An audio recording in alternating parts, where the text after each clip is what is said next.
Pernah nggak sih kita bertanya, apa yang sebetulnya mengubah sebuah bangunan biasa menjadi sebuah rumah? Nah, dalam beberapa menit ke depan, kita akan coba bedah bareng-bareng apa esensi dari sebuah rumah, tempat yang seharusnya jadi sumber kekuatan dan kedamaian buat kita. Oke, kita mulai dengan satu pertanyaan yang penting banget buat direnungkan. Coba deh, pilih mana? Rumah yang isinya barang-barang mewah atau rumah yang isinya penuh kehangatan? Jawaban dari pertanyaan ini sebenarnya adalah inti dari semua yang akan kita bahas. Untuk menjawab pertanyaan tadi, yuk kita lihat bagaimana sumber kita membedakan dua jenis rumah. Yang satu kelihatannya megah, tapi dingin. Satunya lagi mungkin sederhana, tapi rasanya hangat banget. Jadi konsep dasarnya begini. Rumah itu bukan cuma soal tembok dan atap, bukan sekedar tempat kita tidur dan makan. Tapi rumah itu seharusnya jadi tempat perlindungan buat jiwa kita. Tempat di mana hati kita bisa benar-benar istirahat dan merasa aman. Nah, perbandingan di Amsal 15 ini ngena banget. Di satu sisi ada gambaran lembu tambun, simbol kemewahan dan kelimpahan, tapi sayangnya diiringi dengan kebencian dan konflik. Di sisi lain, cuma sepiring sayur, sederhana banget, tapi diliputi oleh kasih. Dari sini aja kita udah bisa lihat kan, mana yang lebih menenangkan. Oke, jadi kalau kehangatan itu bukan datang dari kemewahan, terus datangnya dari mana dong? Yuk, kita gali lebih dalam lagi. Nah, ini dia jawabannya. Kehangatan sejati itu ternyata nggak bisa dibeli. Bukan dari sofa yang empuk atau TV yang paling besar. Tapi kehangatan itu lahir dari hal-hal yang nggak kelihatan. Dari cinta, dari perhatian tulus, dan dari hubungan yang baik antara kita, anggota keluarga.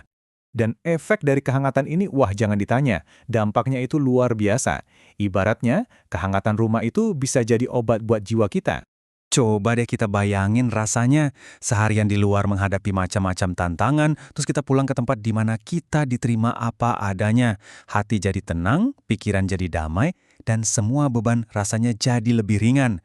Nah, disitulah kita ngecharge energi lagi. Itulah kekuatan sebuah rumah yang hangat. Kutipan ini benar-benar menyimpulkan poin tadi dengan sempurna.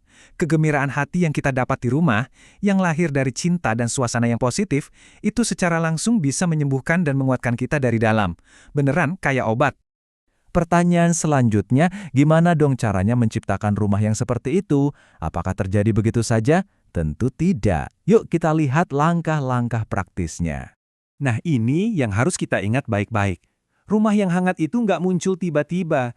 Ia adalah hasil dari sebuah usaha.